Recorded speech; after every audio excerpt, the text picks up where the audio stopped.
கிறிஸ்து இயேசுவுக்குள் அன்பாய் அழைக்கப்பட்ட அன்புக்குரிய சகோதர சகோதரிகளே, நம்முடைய பிதாவாகிய தேவனுடைய மகா பெரிய கிருபையினாலே தொடர்ந்து நம்முடைய வாழ்நாளிலே ஒரு நாளை நம்ம கூட்டி கொடுத்து அதில் விசேஷமாக இந்த ஞாயிறு காலை ஆராதனையிலே நாம் கலந்து கொள்ளவும், தேவனுடைய தெய்வீக திருவசனங்களை நாம் தியானிக்கவும் நமக்கு ஒரு நல்ல கிருபை செய்திருக்கிறார்.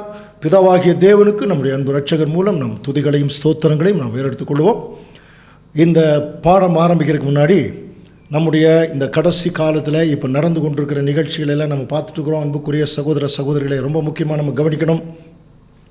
சமீபத்தில் இஸ்ரேல் ஈராக் மேலே நடந்த தாக்குதல் பற்றி நம்ம இப்போ நியூஸ்லெலாம் பார்த்துட்ருக்குறோம். அது ஒவ்வொரு நாளும் அது டெவலப் ஆகிட்டே வந்துட்டுருக்கு.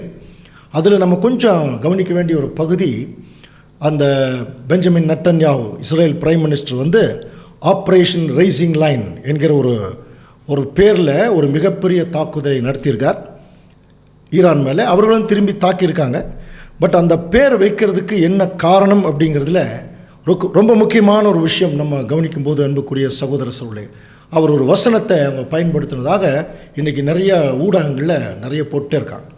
என்னாகமம் 23ஆம் அதிகாரம் 24ஆம் வசனம் வாசிக்கலாம். அந்த ஜனம் துஷ்ட சிங்கம் போல் எழும்பும், பால சிங்கம் போல் நிமிர்ந்து நிற்கும். அது தான் பிடித்த இரையை பட்சித்து வெட்டுண்டவர்களின் இரத்தத்தை குடிக்கும் மட்டும் படுத்துக் கொள்வதில்லை என்றான். பாருங்க, இந்த ஒரு வசனத்தை அவர் எடுத்து அதை பேஸ் பண்ணி அந்த தாக்குதலை நடத்தியிருக்கார். அதனால தான் அதுக்கு பேரே ஆப்ரேஷன் ரைசிங் லைன் அப்படின்னு. சரி, இது பார்த்தீங்கன்னா இதில் என்ன இதில் ஏதாவது நமக்கு செய்தி இருக்கா? ஆமாம், ஒரு மிகப்பெரிய செய்தி இருக்குது. என்ன செய்தி அப்படின்னு கவனிச்சிங்கன்னா பாருங்கள், இந்த இஸ்ரேல் நாடு உதயமாகும்போது டேவிட் பென்குரியன் அப்படிங்கிற ஒரு பிரைம் மினிஸ்டர் இருந்தார். அவர் ஒரு பக்திமான். தேவன் அவருக்கு வேத வசனத்திலேயே இந்த இஸ்ரேல் நாட்டில் என்ன பயிர் விளைவிக்கலாம், என்ன பொருள் இருக்குது. உபாகமத்தில் நம்ம ஏற்கனவே வேறு சப்ஜெக்டில் படிச்சிருக்கிறோம். அது இரும்பும் செம்பும் வெட்டி எடுக்கப்பட்ட தேசம்னெல்லாம் படிச்சிருக்கிறோம். ஸோ இது எல்லாம் வசனத்திலேயே தேவன் கைட் பண்ணி இன்றைக்கு ஒரு மிகப்பெரிய பொருளாதார ஒரு நாடாக, அது சின்ன நாடாக இருந்தாலும் ஒரு பொருளாதாரத்தில் தன்னிறைவு பெற்ற நாடு மாதிரி ஆயிடுச்சு இல்லையா? ஸோ அது அப்படியே டெவலப் ஆகும்போது இஸ்ரேல் சோல்ஜர்ஸ் எல்லாம் இப்போது நிறையா பைபிளில் பழைய ஏற்பாடு படிக்க ஆரம்பிச்சிருக்கிறாங்க. வார் ஃபீல்டில் அது வேறு ஒரு சப்ஜெக்ட்லேயும் பார்த்துருக்கோம். இப்போ பாருங்கள், இந்த பெஞ்சமின் நெட்டன்யாஹூ அவர் 3000 வருஷம் ஹிஸ்ட்ரியெல்லாம் எடுத்து பேசியிருக்கார் இந்த பிரச்சனையில். எங்களுக்கு ஆபிரகாம் கொடுத்த தேசம். அது மட்டும் இல்லை, அன்புக்குரிய சகோதர சகோதரி, இன்றைக்கி நிறைய ஊடகங்கள் கிறிஸ்டியன் சேனல்ஸ்லேயே இப்போ நம்ம ஏற்கனவே இஸ்ரேல் தீர்க்க தரிசனம் பல வருஷமாக பேசிகிட்டு இருக்கோம். ஆனால் இன்றைக்கு கிறிஸ்டியன் சேனல்ஸில் நிறையா இதை குறித்து பெரிய பெரிய தீர்க்க தரிசனங்கள் அவங்க அப்படியே பேச ஆரம்பிச்சிருக்காங்க. இஸ்ரேல் கூட்டி சேர்க்கப்படும், 3ஆம் உலக யுத்தம் வரும், அது வரைக்கும் பேசுகிறாங்க. ஆனால் இதில் இப்போ நம்ம பார்க்க வேண்டியது, கொஞ்சம் கவனிக்கிறீங்களா, இந்த பிரைம் மினிஸ்டர் அவர் என்ன நம்பியிருக்கார் அப்படின்னா, இந்த வசனம் தங்களை குறித்து தான் சொல்லியிருக்குதுங்கிறத நம்பி அந்த வசனத்தை பேஸ் பண்ணி ஒரு ஆப்ரேஷன் பண்ணுறார். அப்படிங்கும் போது என்ன புரிஞ்சுக்கலாம், இஸ்ரேல் ஜனங்கள் தங்களை பற்றி தேவன் எழுதியிருக்கிறார்ங்கிற விஷயத்தை நம்ப ஆரம்பித்திருக்கிறார்கள், விசுவாசிக்க ஆரம்பித்திருக்கிறார்கள்னு அர்த்தம். புரியுதுங்களா? இது ஒரு பாருங்கள், இப்போ 3ஆம் உலக யுத்தம் வரைக்கும் இப்போ கூட நிறைய சகோதரர்கள் கேட்டாங்க, இப்போ ஒரு பெரிய ஈரானோட ஒரு பெரிய ஒரு யுத்தம் மாதிரி வந்திருக்கு, இது 3ஆம் உலக யுத்தத்திற்கு வகுக்காது. ஒரு 10 ஸ்டெப்பு தாண்டி 3ஆம் உலக யுத்தம் வருது அப்படின்னு நம்ம எடுத்துக்கிட்டோம்னா நம்முடைய அனுமானத்தில் இப்போ ஒரு 4வது ஸ்டெப்பு போயிருக்காங்க. இன்னும் 6-7 ஸ்டெப்பு வரணும். அந்த ஸ்டெப்பு இந்த லாஸ்ட் அண்ட் ஃபைனலில் ஜெருசலேம். புரியுதுங்களா? இஸ்ரேல் ஜனங்கள் மாத்திரமல்ல, ஜெருசலேம் என்கிற பட்டணமே ஒரு மிகப்பெரிய தலைவலியா. அப்போ தான் ஒரு மிகப்பெரிய ப்ராப்ளம் இந்த பூமியில் வரும். அது வரைக்கும் இந்த பூமி ஒரு மகா உபத்திரவத்தினுடைய உச்சக்கட்டத்தை நோக்கி அது போயிட்டுருக்கு. கவனிக்கிறீங்களா? அது போயிட்டுருக்கு. அதை நோக்கி ஜனங்கள் போயிட்டுருக்காங்க. அதை முடிக்கும்போது எப்படி தேவன் முடிப்பார்னா, சகல ஜாதிகளையும் அசைய பண்ணுவேன். படிச்சிருக்கோம் இல்லையா? அந்த நிகழ்ச்சிக்கு இப்போ போயிட்டுருக்கு. இதில் ஆச்சரியம் என்னென்னா, இப்போ நம்மெல்லாம் ஊராக போகிறோம். எத்தனோ வருஷங்கள் ஊராக போய் ஊழியம் பண்ணினாலும் இந்த சுவிசேஷம், இந்த வசனம் தேவனுடைய சித்தப்படி ஒரு சிலருக்கு தான் போகுது. ஆனால் கவனிக்கிறீங்களா, இஸ்ரேல் ஜனங்களுக்கு இப்போவும் தேவன் கொடுத்துருக்கிற ஆசீர்வாதம் பாருங்கள். ஒரு வசனத்தை இஸ்ரேல் பிரைம் மினிஸ்டர் எடுத்து பேசி அதை பேஸ் பண்ணி ஒரு ஆப்ரேஷன் ரைசிங் லைன் சொன்னோன்னே ஒட்டுமொத்த உலகமே இதை கவனிக்கிறாங்க. ஒரு வசனம் இஸ்ரேல் ஜனத்தில் ஒரு மனுஷன் பேசினாலே அத்தனை பேர் கவனிக்கிறாங்க பாருங்கள். எத்தனை ஊடகங்களில் வந்துருச்சு தெரியுமா? இப்போ இதை குறித்து பெரிய பெரிய ஆராய்ச்சிகள், யார் இந்த இஸ்ரேல் ஜனங்கள், அவங்கள குறித்து பைபிள் இப்படி இருக்குது, அவர்கள் பைபிள் இப்படி தான் வந்து சேர்ந்துருக்காங்க, இதை குறித்து பேச ஆரம்பிச்சிருக்காங்க. த நாலேஜ் பாருங்கள், அறிவு பெருத்து போகுங்கிறது மட்டுமல்ல, இப்போ தேவனுடைய திட்டம் கொஞ்சம் கொஞ்சமாக உலக ஜனங்களுக்கு ஆட்டோமேட்டிக்காக அவர்களை அறியாமையே அவர்களுக்குள்ளே திணிக்கப்படுற மாதிரி இந்த உலகத்துக்குள்ளே இந்த சூழ்நிலை போயிட்டுருக்கு. இதெல்லாம் நம்ம கவனிக்கும் பொழுது என்ன புரிஞ்சுக்கலாம்? நம்முடைய அழைப்பும் தெரிந்து கொள்ளுதலும் வெகு சீக்கிரத்தில் முடியக்கூடிய ஒரு காலப்பகுதி. சரி, இந்த காலப்பகுதியில் ஒரு புது சிருஷ்டி எப்படிப்பட்ட ஒரு கேரக்டருக்குள்ளே இருக்கணும் அப்படிங்கிறத இப்போ சப்ஜெக்டாக பார்க்க போகிறோம். சரிங்களா? ரொம்ப முக்கியமான ஒரு கேரக்டர். நிறைய கேரக்டர் ஸ்டடி வருது, நிறைய படிச்சுட்டே இருக்கிறோம். பட் இப்போ நம்ம பார்க்க போகிறது இதுவும் நம்முடைய மூத்த சகோதரர் ரசல் பரர் எழுதின ஒரு கான்செப்ட் தான்.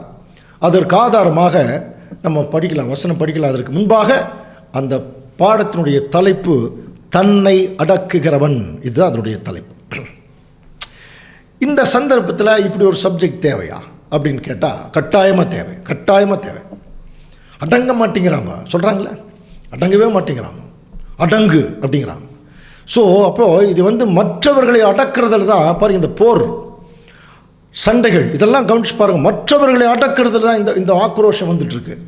எந்த மனுஷனாவது இந்த உலகத்தில் தன்னை அடக்கிறதுக்கு முயற்சி பண்ணியிருக்கானா என்று சொல்லி கவனிக்கும்போது இந்த உலகத்தில் யாருமே இல்லை.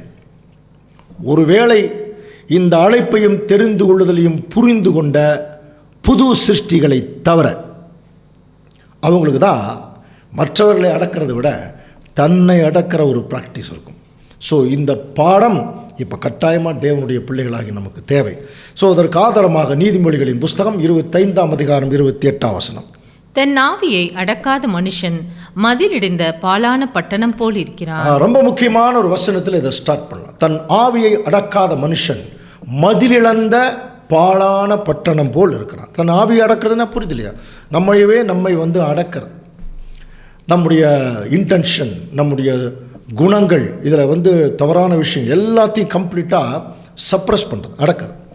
இதை குறித்து நம்முடைய மூத்த சகோதரர் ரீப்ரின்ஸில் எழுதியிருக்கார், 56-52ஆம் பக்கம். அது கொஞ்சம் டீட்டெயிலாக நம்ம போகலாம்.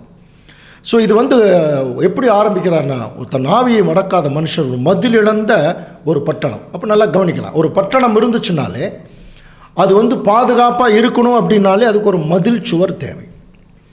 ஒருவேளை அந்த மதில் சுவர் இல்லை அப்படின்னு வச்சுங்களேன், அந்த பட்டணமே அழிஞ்சு போயிடும். ஸோ அந்த மாதிரி தான் தன் ஆவியை அடக்குதல் தமிழில் இருக்கு இல்லையா, அதுக்கு இங்கிலீஷில் வந்து செல்ஃப் கண்ட்ரோல்.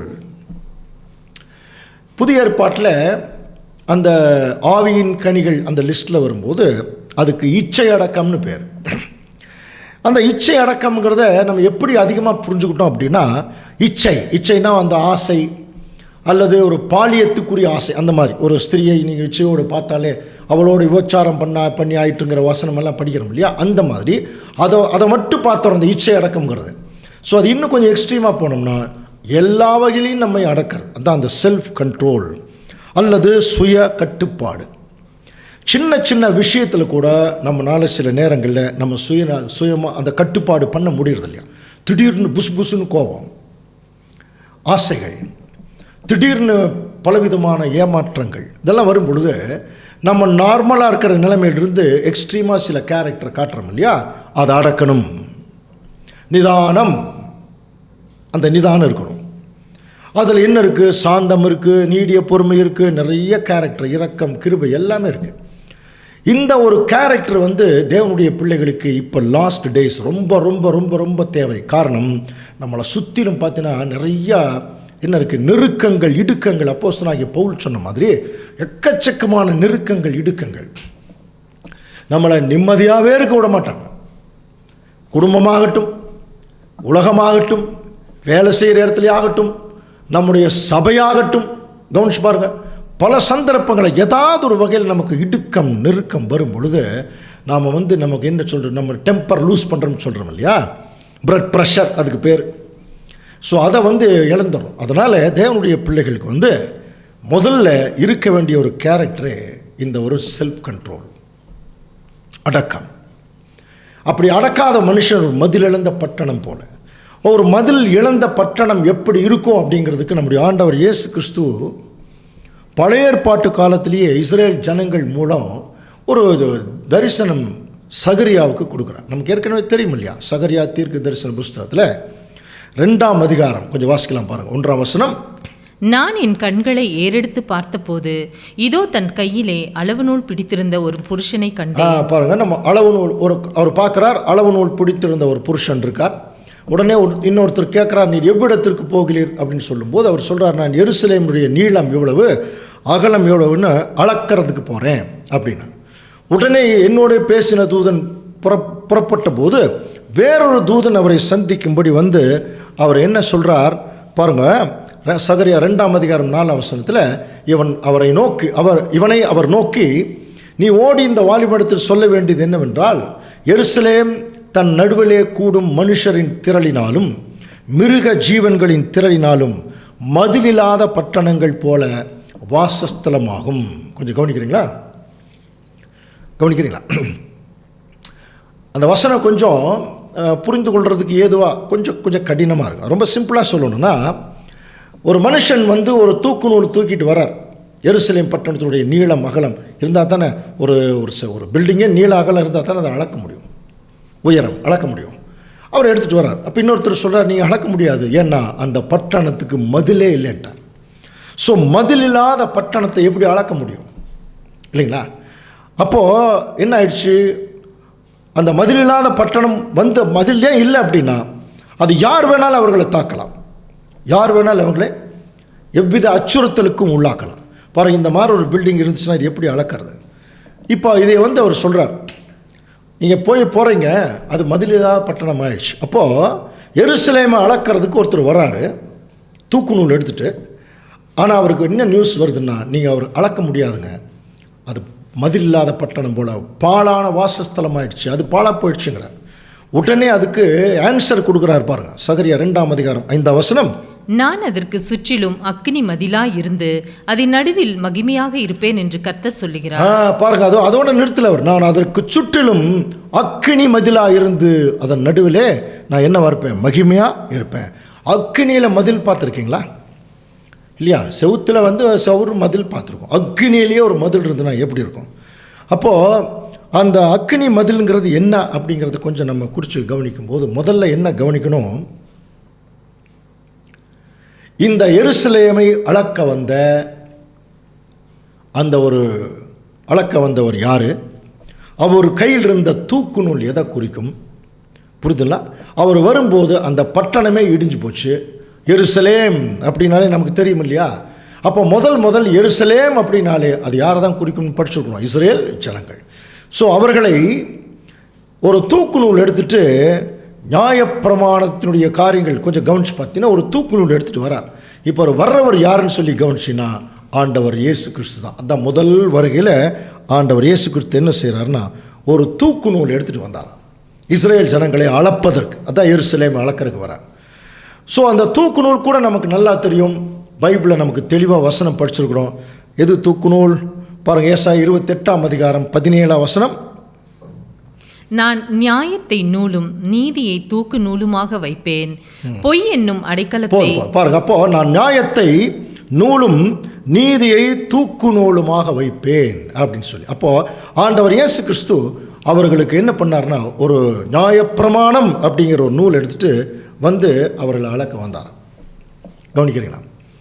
ரெண்டாவது, அவர்களுக்கு ஒரு மதில் போட்டு வச்சுருந்தார். இந்த மதிலை விட்டு நீங்கள் வெளியே வந்தீங்கன்னா உங்களுக்கு அழிவு தான். புரியுதுல்ல? அது என்ன மதில்னு சொல்கிறாருன்னா அக்கினி மதில் அப்படிங்கிறார். கவனிக்கிறீங்களா? அப்போ அது என்ன அக்கினி மதில் அவர்களுக்கு மேலே போட்டு வச்சுருந்தார் என்று சொல்லி கவனிக்கும் பொழுது பாருங்கள், உபாகமம் 33ஆம் அதிகாரம் 2ஆம் வசனம் வாசிக்கலாம். கர்த்தர் சீனாயிலிருந்து எழுந்தருளி சேயரிலிருந்து அவர்களுக்கு உதயமானார், பாரான் மலையிலிருந்து பிரகாசித்து 10,000 பரிசுத்தவான்களோட பிரசன்னமானார். அவர்களுக்காக அக்னிமயமான பிரமாணம் அவருடைய வலது கரத்திலிருந்து புறப்பட்டது. அவர்களுக்காக அக்னிமயமான பிரமாணம் அவருடைய வலது கரத்திலிருந்து புறப்பட்டது. அப்போ தேவனுடைய கற்பனைகள் கட்டளைகளான ஒரு அக்னி மாதிரியா. ஸோ அவங்கள சுற்றில் இருந்தது, அதான் அக்னிமயமான பிரமாணம் அவர்களை சுற்றில் இருந்தது. அக்கினி மதிலாக இருப்பேன். இது என்ன ஆச்சரியம் தெரியுங்களா? இவங்க அக்கினிக்கு உள்ளே இருக்காங்க, அப்போ வெளியிலிருந்து யாராவது இவங்களை தாக்க வந்தால் அந்த அக்னியை அவங்களை எழுச்சிரும். இவங்க கற்பனைக்குள்ள பிரமாணத்துக்குள் இருக்கிறதுனால தேவன் இந்த கற்பனை நிமித்தமாகவே அவர்களை தண்டிச்சிருவார். அதே சமயத்தில் இவர்களும் இந்த செவுத்தை தாண்டி போகணும்னு முயற்சி பண்ணினா அக்னி என்ன ஆகும்? அவர்களையும் எரிஞ்சிருவாங்க இல்லையா? ஸோ அன்புக்குரிய சகோதர சகோதரர்களே, அதுதான் அக்னிமயமான பிரமாணம். இந்த பிரமாணத்தை எல்லாம் கொடுத்துட்டு இயேசு கிறிஸ்து அதுக்கு ஒரு அளவு நூல் வச்சுருந்தார்.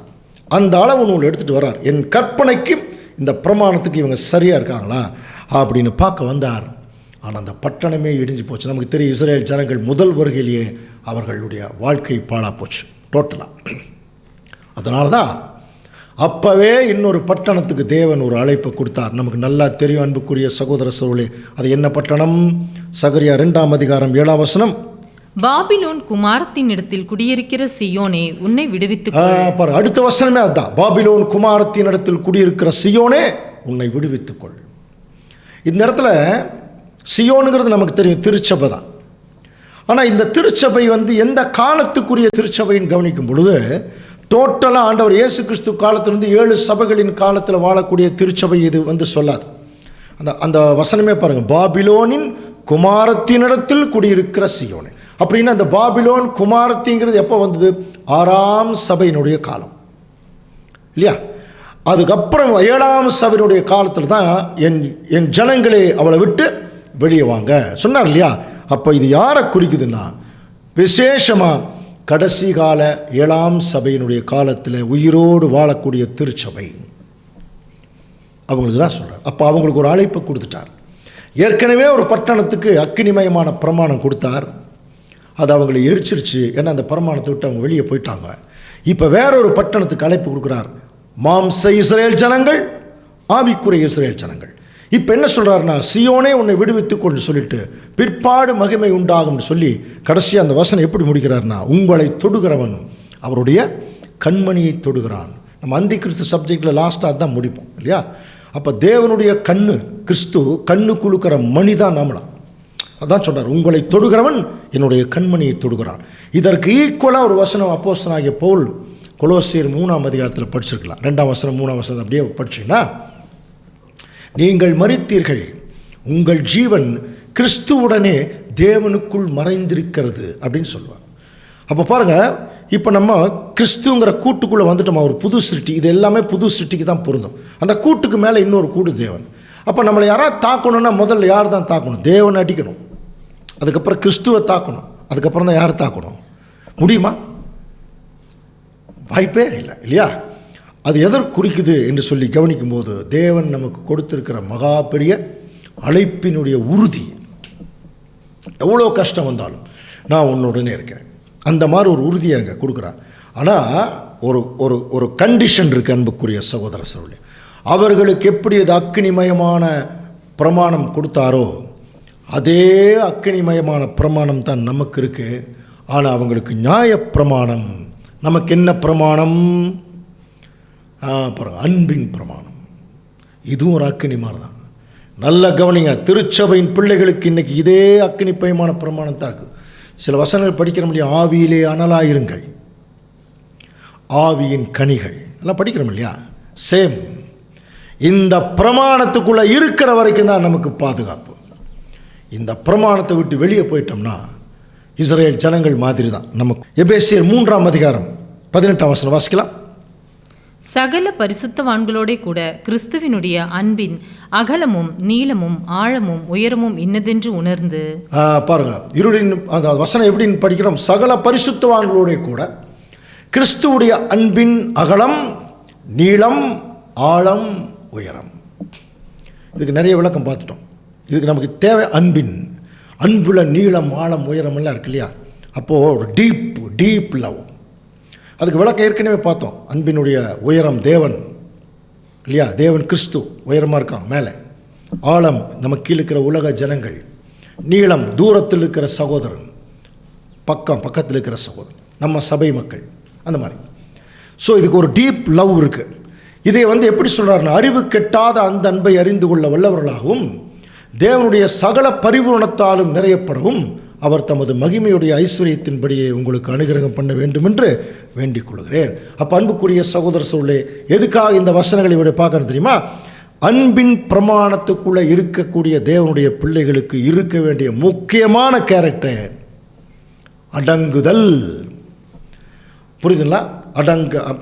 மற்றவர்கள் அடக்கிறதை காட்டிலும் தன்னை அடக்குதல், செல்ஃப் கண்ட்ரோல் என்கிற ஒரு ப்ராக்டிஸ்.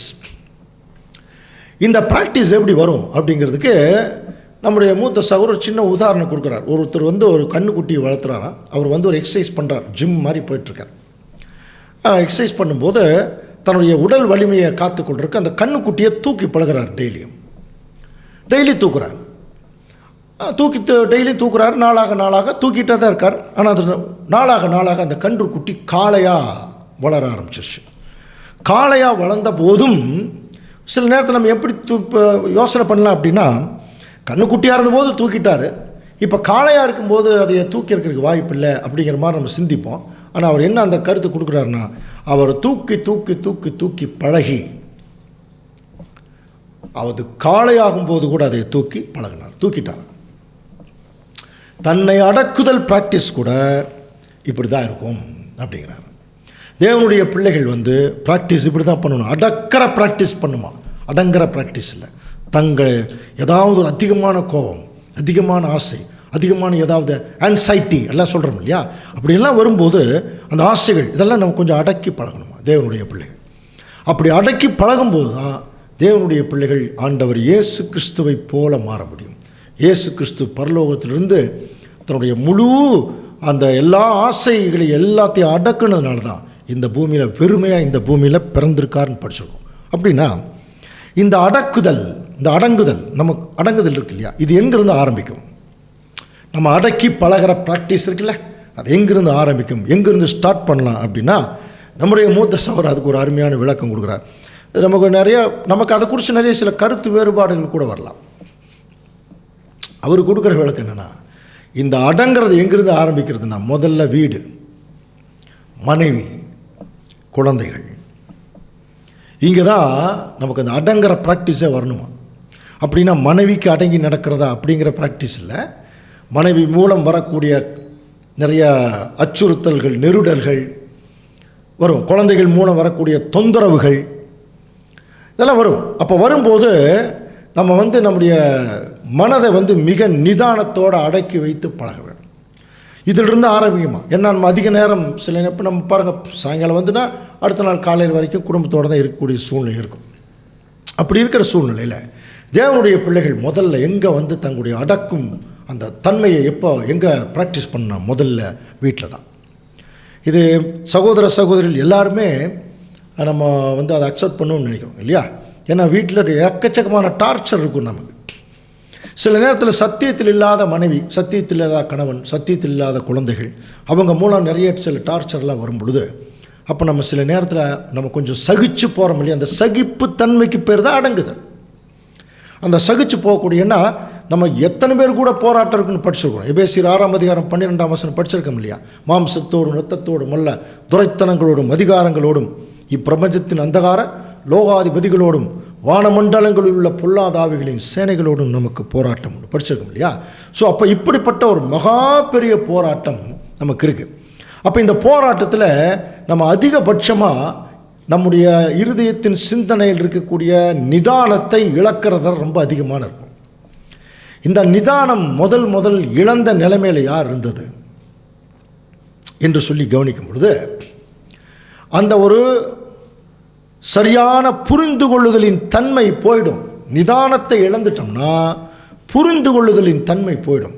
அதுக்கு நிறைய காரணங்கள் இருக்குது. நமக்கு ஒரு விஷயத்து மேலே வைத்திருக்கக்கூடிய அதிகபட்சமான ஒரு கவனமாக இருக்கலாம், ஆசையாக இருக்கலாம், இதெல்லாம் நிறைய இருக்குது.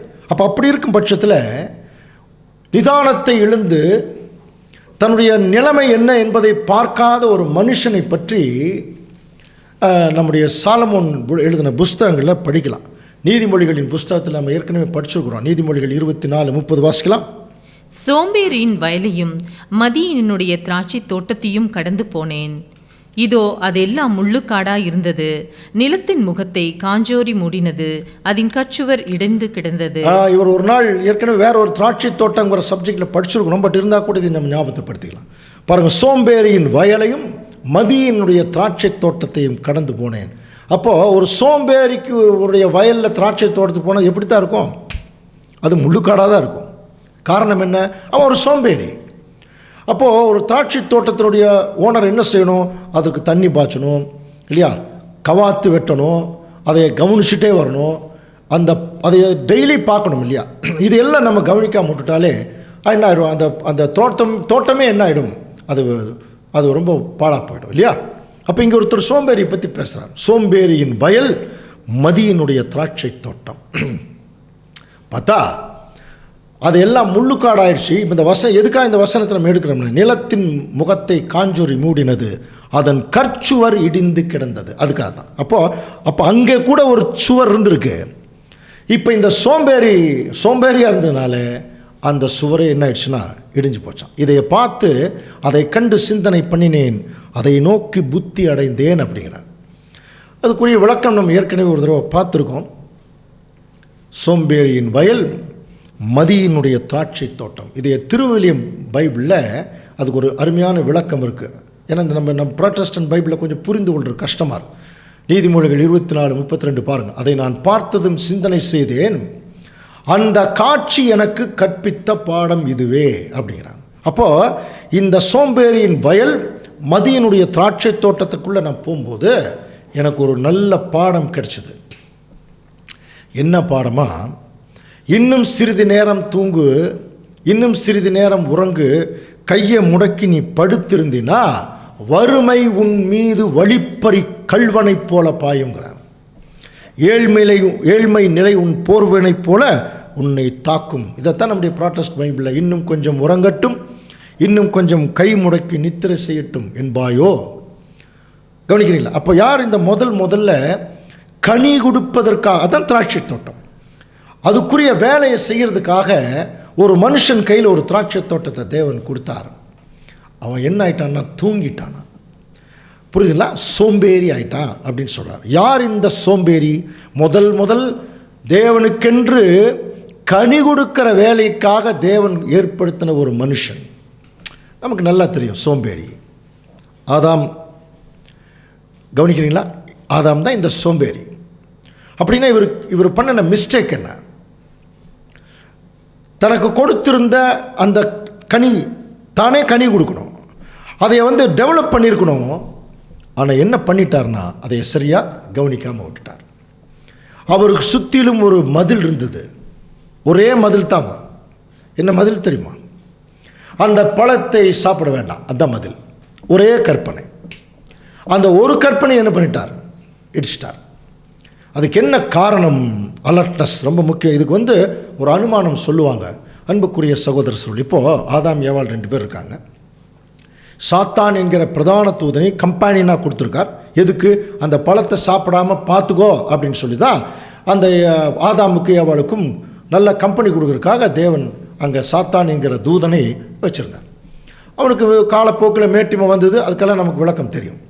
அந்த மேட்டிமையில் என்ன பண்ணிட்டான்? தேவனுக்கு விரோதமாக இந்த ஜனங்களை அவன் திருப்புறான். அதில் முதல் யாருக்கிட்ட அப்ரோச் பண்ணியிருக்கான்? தீமோத்தேயுக்கு பவுல் எழுதும்போது நம்ம படிச்சிருக்கோம் இல்லையா, ஆதாம் வஞ்சிக்கப்படவில்லை அப்படின்னு என்ன அர்த்தம்? ஆதாம் கிட்ட அப்ரோச் பண்ணியிருக்கான். ஆதாம் டைரெக்டாக அவர் அந்த டெஸ்ட்டில் பாஸ் பண்ணிட்டார். தேவன் எனக்கு டைரெக்டாக சொல்லிட்டார். ஆனால் அடுத்த பாருங்கள், ஏவாள் கிட்ட போகிறான். அப்போ ஏவாள் கிட்ட அவன் போகும்போது ஒரு சீன் கவனிங்க. ஆதாம் இங்கே நிற்கிறார், ஏவாள் இங்கே நிற்கிறாங்க. சாத்தான் அந்த தூதன் என்ன சொல்கிறான்? ஏவாள் கிட்ட ஆதாம் இருக்கும்போது இதை நீ சாப்பிடுன்னு சொல்லியிருக்கிறதுக்கு வாய்ப்பு இருக்கான்னு பாருங்கள். ஒரு வேளை அப்படி இருந்துருந்துச்சுன்னா கட்டாயமாக ஆதாம் என்ன சொல்லியிருப்பார்? வேண்டான்னு சொல்லியிருப்பார். அப்போ என்ன சந்தர்ப்பம் பார்க்குறான்னா, ஆதாமும் ஏவாளும் ஏதோ ஒரு சந்தர்ப்பத்தில் அவங்க தனியாக இருந்திருக்கணும். ஏதோ ஒரு வேலையில் ஒரு ஆப்ஷன். 2வது ஆப்ஷன், ஆதாம் தூங்கி இருக்கணும். கவனிக்கிறீங்களா? 2 ஆப்ஷனில் ஏதாவது ஒன்று தான் நடந்திருக்கணும் அப்படிங்கிறத அனுமானம். அப்போ இந்த வசனங்களை கொஞ்சம் கவனிக்கும்போது மனிதன் தனிமையாக நல்லதல்லன்னு சொல்லித்தானே தேவன் ஏவாளை கொடுத்தார். அப்போ இவங்க 2 பேரும் ஒன்றா தான் போயிருக்கணும், ஒன்றா தான் வந்திருக்கணும். ஆனால் ஏதாவது ஒரு சந்தர்ப்பத்தில் அவர் ஒரு வேளை தூங்கி இருந்தார்னா சரியான நேரம் பார்த்து இப்போ சாத்தான் தன்னுடைய வேலையை செய்துட்டான். அப்போ அந்த இடத்துல ஆதாம் கொஞ்சம் சோம்பேறி ஆயிட்டான். அதனால் என்ன நடந்தது தெரியுமா? உன் தரித்திரம் வழிப்போக்கனை போலவும் உன் வறுமை, கவனிக்கிறீங்களா? அப்படின்னா அன்னையிலிருந்து அவருக்கு தரித்திரம் ஆரம்பிச்சுதான். அப்படின்னு என்ன அர்த்தம்? விசுவாசத்தில் ஐஸ்வர்யம் உள்ளவர்கள், பைபிள் வசனம் படிக்கிறோம், அவர் தேவனுடைய சன்னிதானத்தை விட்டே வெளியே போயிட்டார். அப்போ தேவனுடைய டைரக்ட் கான்டாக்ட் இல்லைங்கிற போது விசுவாசத்துக்குரிய வசனமும் அவருக்கு போகலை, விசுவாசமும் போகலை. இப்போ அவர் என்ன ஆயிட்டார்னா தரித்திரராக வெளியே வந்துட்டார். ஸோ அன்புக்குரிய சகோதர சொல்லி காரணம் என்னென்னா, ஒரே ஒரு மதில் சுவர் தான். அந்த ஒரு மதில் சுவரை தாண்டறதுக்கு, அதுக்குள்ளே இருக்கிறதுக்கு சாத்தான் என்ன பண்ணிட்டான்னா விடலை, அந்த மதில் சுவரை இடிக்க வச்சுட்டான். காரணம் உறக்கம். கவனிக்கிறீங்களா? ஸோ இதெல்லாம் எதுக்கு அடையாளமாக இருக்குன்னு சொல்லி கவனிக்கும் போது தேவனுடைய பிள்ளைகள் படிக்கிறோம் இல்லையா, ஜாக்கிரதையாயிருங்கள், விழிப்புள்ளவர்களாயிருங்கள், படிக்கிறோம் இல்லைங்களா, பி விஜிலண்ட் அப்படின்னலாம். ஏன் சொல்கிறாருன்னா, சில நேரங்களில் உலக பிரகாரமான மயக்கங்களுக்குள்ள, தூக்கங்களுக்குள்ளே நம்ம போகும்போது கட்டாயமாக அந்த மயக்கம், அந்த தூக்கம் நமக்குள்ளே வரும்போது அதில் முதல் பாதிக்கப்படுறது நம்முடைய இருதயம். அந்த இருதயம் பாதிக்கப்படும் போது ஆட்டோமேட்டிக்காக அந்த இருதயத்தினுடைய ஆசை இச்சைகள் வெளிப்படும் போது சில நேரத்தில் நாம் நம்மை அடக்க முடிவதில்லை. அதன் நிமித்தம் ஒரு மிகப்பெரிய பாதகத்திற்கு உள்ளா போகக்கூட வாய்ப்பு இருக்கா? எப்படி சொல்கிறீங்க? அப்படின்னா நம்மை அடக்கிறதுக்கு எந்த ஒரு அளவுகோல் வேணும் இல்லையா? இப்போ நான் அடங்கியிருக்கேன் அப்படிங்கிறதுக்கு எனக்கு ஒரு அளவுகோல் வேணும் இல்லையா? அந்த அளவுகோல் என்ன தெரியுமா? எதை வச்சு நான் அடக்கமாக இருக்கேன்னு சொல்லலாம் அப்படின்னா, அந்த அளவுகோல் நமக்கு நல்லா தெரியும், நம்மக்கிட்ட இருக்குது இல்லையா? அது அளவுகோல். அது என்ன அளவுகோல்? நம்முடைய நாக்கு. நம்முடைய நாக்கு தான், நாவு தான் அந்த அளவுகோல்.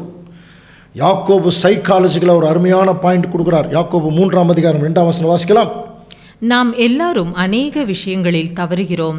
ஒருவன் சொல் தவறுவான், ஆனால் அவன் பூரண புருஷனும் தன் சரீரம் முழுவதையும் கடிவாளத்தினாலே அடக்கிக் கொள்ளக்கூடியவனுமாய் இருக்கிறான். பாருங்க, யாக்கோபு 3:2 நாம் எல்லாரும் அநேக விஷயங்களில் தவறுகிறோம். ஒருவன் சொல் தவறாதவனானால் அவன் பூரண புருஷனும் தன் சரீரம் முழுவதையும் கடிவாளத்தினாலே அடக்கிக் கொள்ளுகிறவனுமாய் இருக்கிறான். தன் சரீரம் முழுவதையும் அடக்குவானா? அப்போ ஒரு மனுஷன் அவன் தன் சரீரம் முழுவதையும் அடக்கிறாங்கிறதுக்கு எதை வச்சு சொல்லனா, அவன் வாயை மூடிட்டு இருந்தாலே போதும், அடக்கி கொண்டிருந்தாலே போதும். சொல்லட்டு வாங்க தெரியுங்களா, நாக்க சும்மா பேசிகிட்டே இருப்பாங்க, வாந்தி மாதிரி. தேவனுடைய பிள்ளைகள் அப்படிலாம் பேசி நம்முடைய வார்த்தைகளை வேஸ்ட் பண்ணக்கூடாது. எப்போ என்ன தேவையோ அதை பேசணும், பக்தி விருத்திக்குரியவைகளை பேசணும் இல்லையா? அப்போ ஒருவன் சொல் தவறாதவனானால், அப்படின்னா அப்போ அந்த வார்த்தை இருக்கு இல்லையா, அப்போ ஒருத்தன் சொல்ல தவறாமல் இருந்தானா அவன் கம்ப்ளீட்டாக தன்னை முழுவதும் அடக்குவான். கண்டபடி பேசிகிட்டு இருந்தானா அவனால் எதையுமே அடக்க முடியாதுங்கிறார். கவனிக்கிறீங்களா? சைக்காலஜி. இப்போ நீங்கள் யோசனை, சபையில் யாராவது அனாவசியமாக பேசினாங்களே தெரிஞ்சுக்கலாம், இவங்களால் எதையுமே அடக்க முடியாது, தேவையில்லாத ஏதோ பேசுவாங்க. ஆனால் தேவனுடைய பிள்ளைகள் உச்சக்கட்டத்துக்கு போகிறாங்க பார்த்தீங்களா, கொஞ்சம் கொஞ்சமாக புது சிருஷ்டியாக மாறக்கூடியவர்கள் பேச்சை ரொம்ப ரொம்ப கம்மி பண்ணுவாங்க, சப்ஜெக்ட் பேசுவாங்க, பேச்சை கம்மி பண்ணுவாங்க. அதே சமயத்தில் தேவனுடைய செயல்பாடுகளில் குணலட்சணத்தை காட்டுறதில் ரொம்ப அதிகமாக அவர்கள் செலவு பண்ணுவோம். இதுக்கு நம்ம பெரிய விளக்கம் நம்முடைய யாக்கோபு கொடுக்குறார். பாருங்கள், குதிரைகள் நமக்கு கீழ்ப்படியும்படி அவைகளின் வாய்களில் கடிவாளம் போட்டு அவைகள் முழு சரீரத்தையும் திருப்பி நடத்துகிறோம். புரியுதுங்களா? சைக்காலஜிக்கலாக குதிரை வாய் அடக்குனாலே போதுமா, சரீரம் முழுவதும் அடக்குதுங்கிறார். குதிரை எவ்வளோ பெரிய ஹார்ஸ் பவர். அப்போ அதில் அதனுடைய அடக்கம் எங்கே இருக்குதான்? அந்த வாய், கடிவாளம் வாயில். அப்போ அந்த வாய் அடக்குனாலே போதும். இன்னொரு உதாரணம் கொடுக்குறார். கப்பல்களை பாருங்கள், அவைகள் மகா பெரியவைகளாக இருந்தும், எப்படி சொல்கிறா பாரு, மகா பெரியவைகள். அப்போவே பவுல் காலத்திலேயே எழுதுகிறார் பாரு. கடும் காற்றுக்களால் அடிபட்டாலும் அவைகளை நடத்துகிறவன் போகும்படி யோசிக்கும் இடம் எதுவோ அவ்விடத்திற்கு நேராக மிகவும் சிறிதான சுக்கானாலே திருப்படும். சின்னதாக ஒரு ஹேண்டில் பேர், சைக்கிள் இருக்கிற மாதிரி, அல்லது ஒரு ஸ்டியரிங், அதை வச்சு ஈஸியாக திருப்பிடுவான். அப்புறம் அதுக்கு கீழே நிறைய பேரிங்ஸு, நிறைய எலக்ட்ரானிக் டிவைஸ் என்னென்னமோ இருக்குன்னு வைங்களேன். இருந்தாலும் அது சின்ன ஒரு இன்ஸ்ட்ருமெண்ட்டில் அவ்வளோ பெரிய கப்பலை திருப்ப முடியும். காரணம் என்னென்னா, அந்த மாதிரி தான் நம்முடைய இன்ஸ்ட்ருமெண்ட், நம்முடைய நாக்கா. அதை எப்படி சொல்கிறார் பாரு, அப்படியே நாவானதும் சிறிய அவயவமாயிருந்தும், எப்படி சொல்கிறார் பாரு, சிறிய அவயவமாயிருந்தும் பெருமையானவைகளை பேசும் பாருங்கள். சிறிய நெருப்பு எவ்வளவு காட்டை கொளுத்தி விடுகிறது. சின்ன நெருப்பு காட்டை கொளுத்தி விடுகிறது. அடுத்த வசனமே கிளியராக சொல்லிட்டார், நாவும் நெருப்பு தான். அது அநீதி நிறைந்த உலகம். விசேஷமாக இது யார் படிக்கணும்னா, நாம் தான் மெயினாக படிக்கணும். நாக்கை நம்ம தான் சுழற்றணும். நம்முடைய அவயவங்களில் நாமானது முழு சரீரத்தையும் கரைப்படுத்தி ஆயுள் சக்கரத்தையே கொளுத்தி விடுகிறதாயும். பாருங்கள், நம்முடைய ஆயுள் சக்கரத்தையே கொளுத்திடுமா. நம்ம சில நேரத்தில் பேசின பேச்சுக்கள், ஒரு சகோதரனுக்கு விரோதமாக சகோதரிக்கு விரோதமாக பேசுகிறேன்னு வச்சுங்களேன், அவங்க சாகிற வரைக்கும் அதை மறக்க மாட்டாங்க.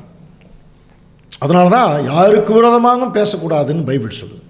ஒருத்தர் குறித்து தவறாக சொல்லிட்டா அதை தவறாக கேட்டவங்க கடைசி வரைக்கும் அப்படித்தான் நினைப்பாங்க.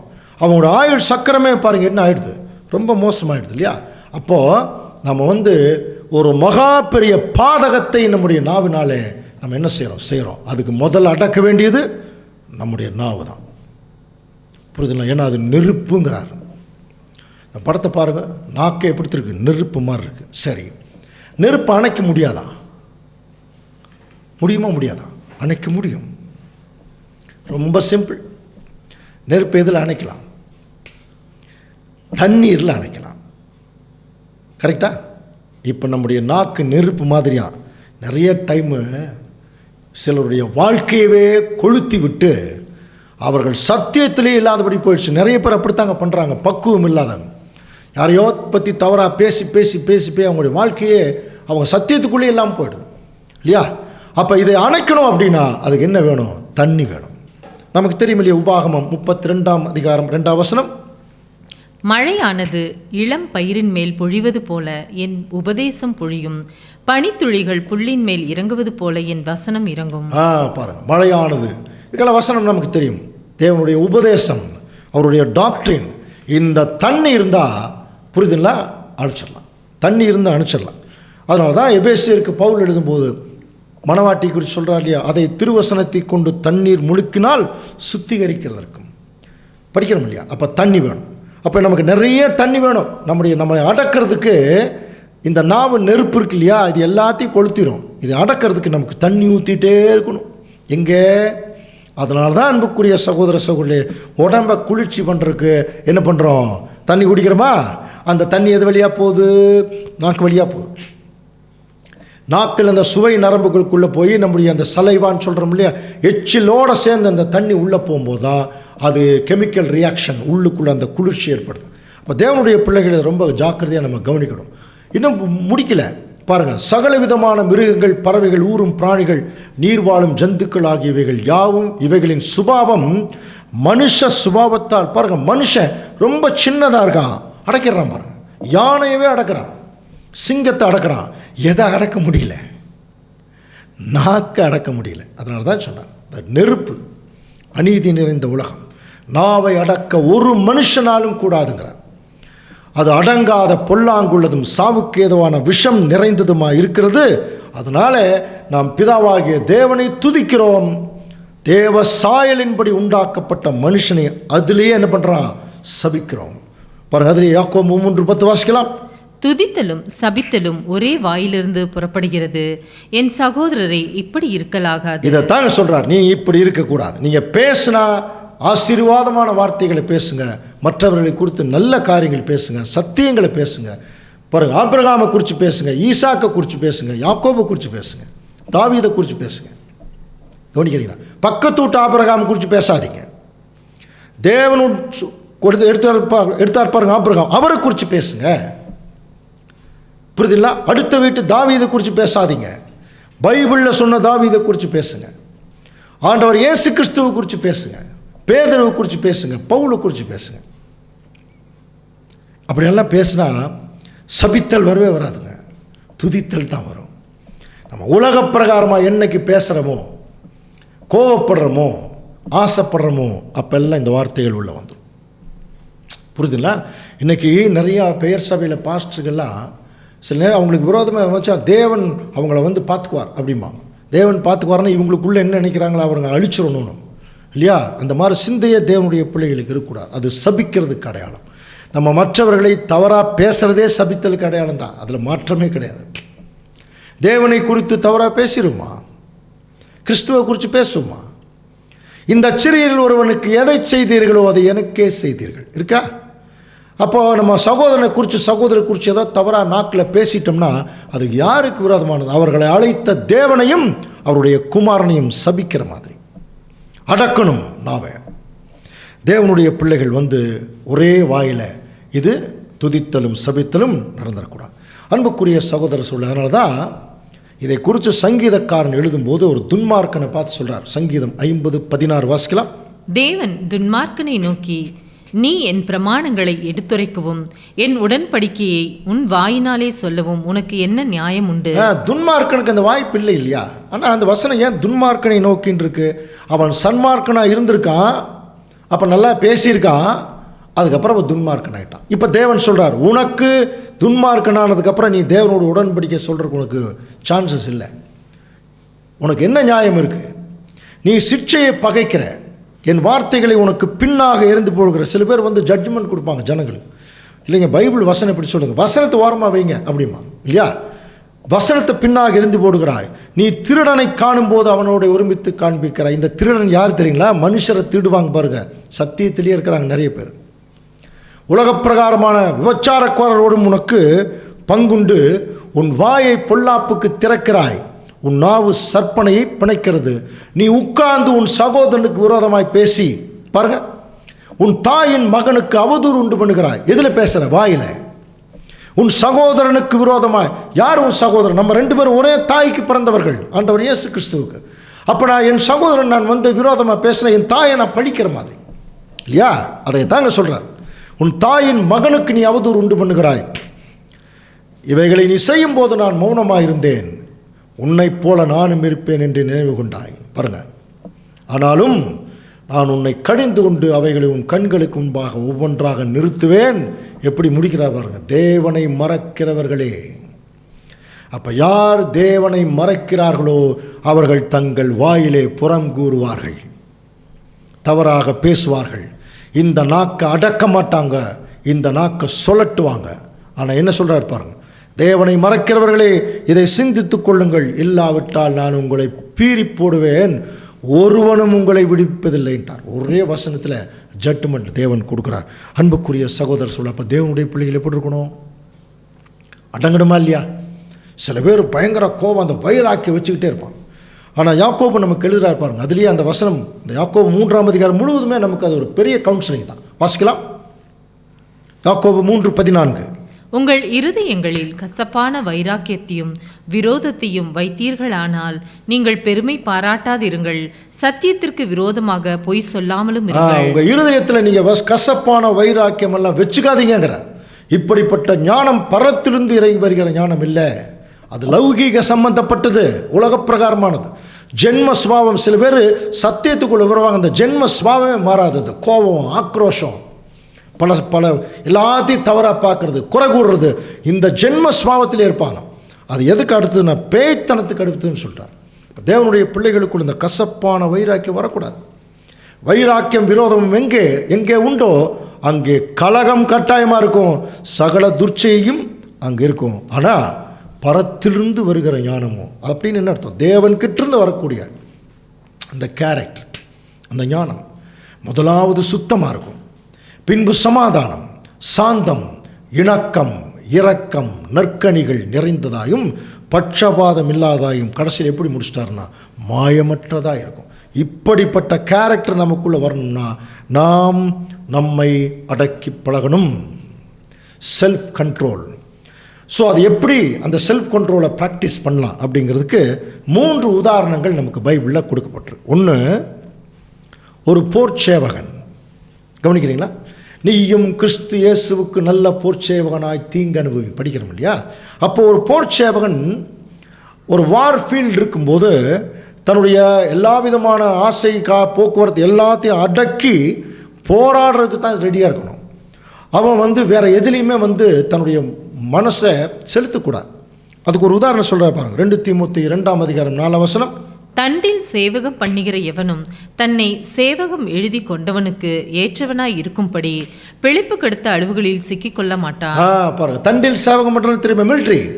ஒரு ஆர்மியில் போகிறவன், ஆர்மியிலுக்காகவே தன்னை ஒப்பு கொடுத்தவன், உயிரை கொடுக்கணும்னு வந்தவன் பிழைப்பு கெடுத்த அலுவல்களில் சிக்கிக்கொள்ள மாட்டான். இப்போ பாருங்கள், நம்ம இந்தியாவினுடைய அதாவது இமயமலையில் போய் எத்தனையோ நம்முடைய வீரர்கள் எல்லையை பாதுகாக்கிறாங்க. அப்படி எல்லையை பாதுகாக்கக்கூடிய வீரர்கள் போய் அங்கே நின்றுட்டு கவர்மெண்ட்டை பார்த்து, பாருங்கள் நான் எப்படியோ ஒரு பெட்டிக்கடை வச்சு பொழைச்சிக்கிறேன், எனக்கு ஒரு 1 லட்ச ரூபா தரீங்களான்னு கேட்டால் எப்படி இருக்கும்? அந்த பிழைப்பு பண்ணுறதுக்காக நம்ம போயிருக்கோம். நம்ம போனதே இந்த தேசத்துக்காக உயிர் கொடுக்கறதுக்கு. அது எவ்வளோ பெரிய தியாகம் இல்லையா? அந்த மாதிரி தான் தேவனுடைய மிகப்பெரிய தியாகத்திற்கு சொந்தக்கார தேவனுடைய பிள்ளைகள் எல்லாவற்றையும் கொஞ்சம் அடக்கி பழகணும். யார் மாதிரி? போர் வீரர்கள். நம்ம சகோதரர்களையே சில பேர் ஆர்மியிலிருந்து ரிட்டையர் ஆகி வந்தவங்கலாம் அந்த எப்போதுமே காலையில் 5 மணிக்கு எந்திரிச்சிருவாங்க. கன்வென்ஷனல் டைம்லலாம் நீங்கள் கவனிச்சிருப்பீங்க, கரெக்டாக 5 மணிக்கு எந்திரிப்பாங்க. காரணம்னா அவங்களோட அந்த ப்ராக்டிஸ், சரியான பொருளை சரியான இடத்துல வைக்கணும். அந்த ப்ராக்டிஸ் தொடக்கத்திலிருந்தே இருக்குது பாருங்க. அதுக்கு என்ன காரணம்? கட்டுப்பாடு, மனக்கட்டுப்பாடு, ஒழுக்க கட்டுப்பாடு, இதெல்லாம் இருக்கும் அதில். அப்போ இதில் தேவனுடைய பிள்ளைகள் ரொம்ப ஜாக்கிரதையாக தங்களை அடக்கிக் கொள்ளணும். 2வது, இந்த அதிக ஆசை தேவனுடைய பிள்ளைகள் இருந்துடக்கூடாது. அதனால தான் நமக்கு படிக்கிறோம், போதுமென்ற மனமுடனே கூடிய தெய்வ பக்தியே மிகுந்த ஆதாயம். இது முதல் உதாரணம். 2வது உதாரணம் மல்யுத்தம். மல்யுத்தத்தை பற்றி சொல்லும்போது 2 தீமோத்தேயு 2:5 மேலும் ஒருவன் மல்யுத்தம் பண்ணினாலும் சட்டத்தின்படி பண்ணாவிட்டால் முடிசூட்டப்படா. சட்டத்தின்படி அவன் பண்ணலினா, அப்போ மல்யுத்தம் பண்ணுறதுக்கு ஒரு சட்டம் இருக்கு இல்லையா? ஸோ 2 பேரும் சண்டை போடுறாங்கன்னா அந்த பஞ்சிங் இருக்குது பாருங்கள், இந்த இடத்துல தான் பஞ்ச் பண்ணணும்னு ஒரு சட்டம் இருக்குது. அதை மீறி ராங் பஞ்ச் விட்டுட்டோம்னா நாம் தோல்வி அடைஞ்சிருவோம். அதே மாதிரி தான் இப்போது ஒரு மல்யுத்தம் பண்ணுறவன் எந்த ஒரு சட்டத்திற்கு உட்பட்டு தான் தன்னுடைய அந்த ஒரு சண்டையை அவன் போடுறான் இல்லையா? அந்த மாதிரி திருச்சபையின் பிள்ளைகள் அன்பின் பிரமாணத்துக்கு உட்பட்டு தான் இருக்கணும். ராங் பஞ்சு போயிடக்கூடாது. ராங்கான பேச்சுன்னு அர்த்தம். ராங் பஞ்சு பேச்சு, ராங்கான செயல்கள் அது வந்துருச்சுனாலே அந்த சட்டத்தை நம்ம மீறுகிறோம், நம்மளை அடக்கலை. சில பேருக்கு அந்த மாதிரி வந்துருந்துறீங்களா? 2 பேர் சண்டை போடுவாங்க, திடீர்னு ஒரு பக்கம் ஏதோ ஒரு பக்கம் அடிபட்டோன்னா திடீர்னு 2 பேர் பக்குவமாக சண்டை போடுறவனுக்கு ஒருத்தனுக்கு கோவம் வந்துடும். உடனே அவன் இன்னொருத்த மேலே அடிச்சிடுவான், உடனே அவனுக்கு கோவம் வரும். 2 பேரும் சேர்ந்து மல்யுத்தம் பண்ணுவதற்கு முன்னாக மற்ற யுத்தம் பண்ண ஆரம்பிச்சிருவான். புரியுதுங்களா? உலக பிரகாரமான சண்டை மாதிரி போட ஆரம்பிச்சிருவாங்க. அது ஒரு விளையாட்டுங்கிறதையே மறந்துடுவாங்க. அதே மாதிரி தான் அன்புக்குரிய சகோதர சூழலை இங்கே இப்போ கூட சபையில் சில பேர் நல்ல சப்ஜெக்ட், அதாவது பேசிகிட்டு இருப்போம், ஏதாவது சில கருத்துக்கள் வரும்போது கருத்து மோதல் வந்தோன்னு உடனே என்ன பண்ணுவாங்கன்னா அந்த கருத்து மோதல்லையே பயங்கரமாக பேசி ஆரம்பித்து ஆர்கியூ பண்ணி அது சண்டை வரைக்கும் போய் மனஸ்தாபம் போய் அது கடைசியில் பிரிவினை வரைக்கும் வந்துடும். ராங் பஞ்சு கொடுக்கக்கூடாது, அடக்கணும். நம்ம என்ன பேசணுமோ அதுதான் பேசணும் இல்லையா? என்ன செயல்படணுமோ அதுதான் செயல்படணும். அந்த கட்டுப்பாடு நமக்கு கொடுக்கணும் இல்லையா? அதை தாங்க சொல்கிறார், ஒரு மல்யுத்தம் பண்ணுகிறவன் சட்டத்தின்படி தான் மல்யுத்தம் பண்ணணும், கட்டுப்பாடு இருக்கணும். 3வது கவனிக்கும்போது பந்தயம், ஓட்டப்பந்தயம். இந்த 3ஐயுமே அப்போஸ்தலனாகிய பவுல் சொல்கிறார். ஏன்னா அவர் மிகவும் கட்டுப்பாடு நிறைந்தவர். பந்தய சாலையிலே ஓடுகிறவர்களெல்லாம் ஓடுவார்கள், ஆகிலும் ஒருவனே பந்தயத்தை பெறுவான் என்று அறியீர்களா? புரியுதுங்களா? 10 பேர் ஓடினாலும் ஒருத்தர் தான். ஆனால் அந்த 10 பேரும் எனக்கு கிடைக்கும்னு சொல்லி தானே ஓடுறாங்க. அதனால தான் சொல்கிறார், நீங்கள் பெற்றுக்கொள்ளத்தக்கதாக ஓடுங்கள். கவனிக்கிறீங்களா? பந்தயத்துக்கு போராடுகிற யாவரும் எல்லாவற்றிலேயும் இச்சையடக்கமாக இருப்பார்கள். புரியுதுங்களா? எல்லாவற்றிலேயும் செல்ஃப் கண்ட்ரோலாக இருப்பாங்க. அவர்கள் அழிவுள்ள கிரீடத்தை பெறும்படி. அப்போது சில நேரத்தில் சாப்பாடு கூட கரெக்டாக விரும்புவாங்க, ஆனால் சாப்பிட முடியாது இல்லையா? இனிப்பாக இருக்கும், ஆனால் சாப்பிட முடியாது. காரணம், அந்த பந்தயத்தில் ஜெயிக்கணும். தங்களுடைய ருசியை, தங்களுடைய பசியை எல்லாத்தையும் அடக்கி அவங்க இருப்பாங்க. காரணம் என்ன? அதுதான் அந்த அடக்குதல். எல்லாவற்றிலும் இச்சை அடக்கம் உள்ளவர்களாக இருப்பார்கள். அவர்கள் அழிவுக்குரிய கிரீடத்தை பெறும்படி எப்படி செய்கிறாங்க, நாமோ அழிவில்லாத கிரீடத்தை பெறும்படி. அப்படின்னா அன்புக்குரிய சகோதர சூழலை நல்லா கவனிச்சுங்க. காலையில் 9 மணிக்கு ஒருத்தர் நல்ல ஓட்டப்பந்தயம் 100 மீட்டர் ஓட்டப்பந்தயம் ஓடுறவர் காலையில் ஒரு 2 பாக்கெட் பிரியாணி சாப்பிட்டாருன்னா எப்படி இருக்கும்? ஓட முடியுமா? இல்லையா? அவர் காலையில் 5 மணியிலிருந்தே தன்னை தயார் பண்ணுவார். தனக்கு என்ன போஷாக்கு தேவையோ அது கம்மியாக இருந்தால் கூட அதை சாப்பிட்டு தான் ஓட ஆரம்பிப்பார். புரியுதுல்ல? அப்போ அந்த நேரத்தில் போய் ஒரு பயங்கரமான சாப்பிட்டா எப்படி இருக்கும்? அப்போ அந்த கட்டுப்பாடு இருக்கு இல்லையா, அதையே தான் சொல்கிறார். அப்போ இங்கே என்ன கட்டுப்பாடு சொல்கிறார்? ஆகையால் நான் நிச்சயமில்லாதவனாக ஓடேன், ஆகாயத்தை அடிக்கிறவனாக சிலம்பம் பண்ணேன், மற்றவர்களுக்கு பிரசங்கம் பண்ணுகிற நான் தானே ஆகாதவனாய் போகாதபடிக்கு செல்ஃப் கண்ட்ரோல் பண்ணுறேங்கிறார். என்னுடைய சரீரத்தை ஒடுக்கி கீழ்ப்படுத்துகிறேன். கவனிக்கிறீங்களா? என்னுடைய சரீரத்தை நான் ஒடுக்கிறேன் அப்படிங்கிறார். இப்போ திருச்சபையின் பிள்ளைகள் கூட தங்களுடைய மனதை ஒடுக்கணும். இந்த மனதை ஒடுக்காதனால தான் கடைசி காலத்தில் ஒரு பெரிய குரூப் சபைக்குள்ளே வந்துடுவாங்க. தெரியுங்களா? 2 தீமோத்தேயு 3ஆம் அதிகாரத்தில் படிக்கிறோம். இந்த இச்சை அடக்கம் இல்லாத குரூப் எப்படி இருப்பாங்கன்னா, எப்படி எனில் மனுஷர் தற்பிரியராயும் பணப்பிரியராயும் வீம்புக்காரராயும் அகந்தை உள்ளவர்களாயும் தூசிக்கிறவர்களாயும் தாய் தகப்பன்மாருக்கு கீழ்ப்படியாதவர்களாயும் நன்றி அறியாதவர்களாயும் பரிசுத்தம் இல்லாதவர்களாயும், பாருங்கள், சுபாவ அன்பில், சுபாவத்திலே அன்பு இருக்காதான், இணங்காதவர்கள், அவதூறு செய்கிறவர்கள், இச்சையடக்கம் இல்லாதவர்கள். அந்த பாயிண்ட் வந்துருச்சு பாருங்க. கொடுமை உள்ளவர்களாக இருப்பாங்களாமா சபையில். நல்லோரையெல்லாம் பகைச்சுக்குவாங்க, நல்லவங்களையெல்லாம் பகைச்சுக்குவாங்க, மோசமான ஆளுகளெல்லாம் கூட்டு சேர்ந்துக்குவாங்க. துரோகிகளாக இருப்பாங்க, துணிகரமாக இருப்பாங்க, இருப்பாங்க, தேவ பிரியராயிராமல் சுகபோக பிரியராயிருப்பாங்க. கடைசி எப்படி முடிக்கிறார் பாருங்க. தேவ பக்தியின் வேஷத்தை தரித்து அதன் பலனை மறுதலிக்கிறவர்களாயிருப்பார்கள். இது யார்? உலக ஜனங்களா? இல்லையே. கிறிஸ்துவ ஜனங்களா? இல்லையே. யார் தான்? சபையில் தான் இப்படி இருப்பாங்களா? புரியுதுங்களா? ஏன் இப்படி இருக்கிறாங்கன்னா, இவர்களுக்குள்ள இந்த கேரக்டர் இல்லை, தங்களை அடக்கக்கூடிய கேரக்டர் இல்லை. அதனால தான் சொன்னார், இப்படிப்பட்டவர்களை விட்டு நீ விலகிட்டான். அப்படின்னா ஒரு உண்மையான தேவனுடைய ஊழியக்காரன் எப்படி இருக்கணும்? தீத்து 1ஆம் அதிகாரம் 7ஆம் வசனம் வாசிக்கலாம். ஏனெனில் கண்காணியானவன் தேவனுடைய உக்கிரானக்காரனுக்கு ஏற்ற விதமாய் குற்றம் சாட்டப்படாதவனும் தன் இஷ்டப்படி செய்யாதவனும் முற்கோபம் இல்லாதவனும் மதுபான பிரியம் இல்லாதவனும் அடியாதவனும் இழிவான ஆதாயத்தை இச்சியாதவனும். இதெல்லாம் தான் கேரக்டர். முற்கோபம் இல்லாதவன். அந்த முற்கோபம் வந்துச்சுனாலே ஆட்டோமேட்டிக்காக நம்ம டெம்பர் லூஸ் பண்ணிடுவோம் இல்லையா? அதே மாதிரி மதுபான பிரியம் இல்லாதவன், அடியாதவன், இழிவான ஆதாயத்தை இச்சியாதவன் அப்படின்னு அப்படியெல்லாம் இருப்பாங்கன்னு அர்த்தம். அந்நியரை உபசரிக்கிறவனாக இருக்கணும், நல்லோர் மேல் பிரியமுள்ளவன். ஆனால் அந்த இன்னொரு வசனம் படித்தோம் இல்லையா, நல்லோரையெல்லாம் பகைச்சுக்குவாங்களே ஒரு குரூப்.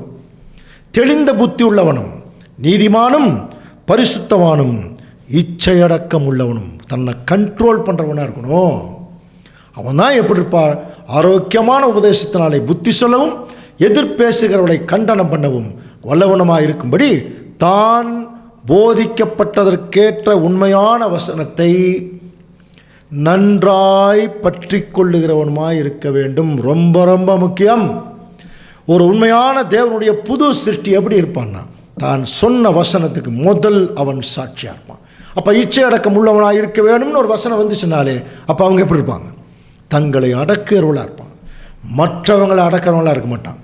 நிறைய பேர் இன்றைக்கி எப்படி எழும்பிட்டாங்க தெரியுமா? சபையில் தாங்கள் மேலான நிலைமையில் வந்து மற்றவர்கள் தங்களுக்கு கீழ் இருக்கணும், அவங்க அடக்கி நடக்கணும், அடக்கணும் என்கிற கண்டிஷனில் வர்றதுனால தான் நிறைய பிரிவினைகள். இதை குறித்து பேதுரு நமக்கு எழுதும்போது 2 பேதுரு 1ஆம் அதிகாரம் 5ஆம் வசனம், இப்படி இருக்க நீங்கள் அதிக ஜாக்கிரதை உள்ளவர்களாய் உங்கள் விசுவாசத்தோட தைரியத்தையும் தைரியத்தோட ஞானத்தையும். இதெல்லாம் நமக்கு நல்லா தெரிஞ்ச கவுன்சிலிங் தான் இல்லையா? ஆனால் ஒன்று மட்டும் புரிஞ்சுக்கலாம், இவர் சொன்ன கவுன்சிலிங்கில் இவருக்கு இந்த குணமே இல்லாமல் இருந்தது. முதல்ல விசுவாசம் இல்லை, தைரியம் இல்லை, ஞானம் இல்லை, என்னன்னு கண்டுபிடிக்கிற ஞானம் இல்லை, அப்புறம் இச்சை அடக்கம் இல்லை. ஆனால் என்ன சொல்கிறார்? ஞானத்தோட இச்சை அடக்கத்தையும் பொறுமையோட தேவபக்தியும் அப்புறம் சகோதர ஸ்நேகத்தையும் அன்பையும் கூட்டி வழங்குங்கள். காரணம் என்ன அப்படின்னு சொல்லி கவனிக்கும்போது இந்த குணலட்சணங்கள் எல்லாம் பேதுருக்கு இல்லாமல் இருந்தது. இதை டோட்டலாக சொல்லப்போனால் அவர் வந்து தன்னை அடக்கி கொள்ள முடியல. அதனால தான் திடீர்னு ஆண்டவர் இயேசு கிறிஸ்துகிட்ட போய் இப்படியெல்லாம் நீங்கள் சொல்லக்கூடாது அப்படிங்கிறார். அவர் அடக்கி கொண்டவராக இருந்து என்ன பண்ணியிருப்பார்? இல்லை ஆண்டவர் வந்து அவர் ஏதோ தேவனுடைய சித்தத்தை தான் சொல்ல வரார் அப்படிங்கிற ஒரு சிந்தனைக்குள்ளே போயிடுவார். 3 தரம் மறுதளிச்சது இதெல்லாம் நம்ம படிக்கிறோம் இல்லையா? ஸோ இதெல்லாமே என்னென்னு பார்த்தீங்கன்னா தங்களை அடக்கக்கூடிய நிலைமையில் இல்லாதனால ஏற்பட்ட ஒரு தவறான கேரக்டர் தான். இப்போ பேதுரு அதை உணர்ந்து கொண்டவரா? இப்போ அதை அவர் ப்ராக்டிஸ் பண்ணிட்டு தான் போதிக்கப்பட்ட வசனத்துக்கு அவர் சாட்சியாக இருந்து இப்போ நமக்கு அந்த கவுன்சிலிங் கொடுக்குறார்.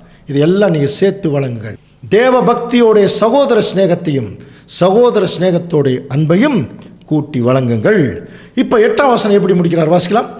இவைகள் உங்களுக்கு உண்டாயிருந்து பெருகினால் உங்களை நம்முடைய கர்த்தராகிய இயேசு கிறிஸ்துவை அறிகிற அறிவினே வீணரும் கனியற்றவர்களுமாய் இருக்க ஒட்டாது.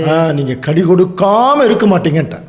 இதெல்லாம் உங்களுக்குள்ள பெருகுச்சுன்னா நீங்கள் கட்டாயமாக கனி கொடுப்பீர்கள். கனி கொடுக்காமல் இருக்கிறதுக்கு வாய்ப்பே இல்லை. இவைகள் உங்களுக்கு உண்டாயிருந்து பெருகணும்.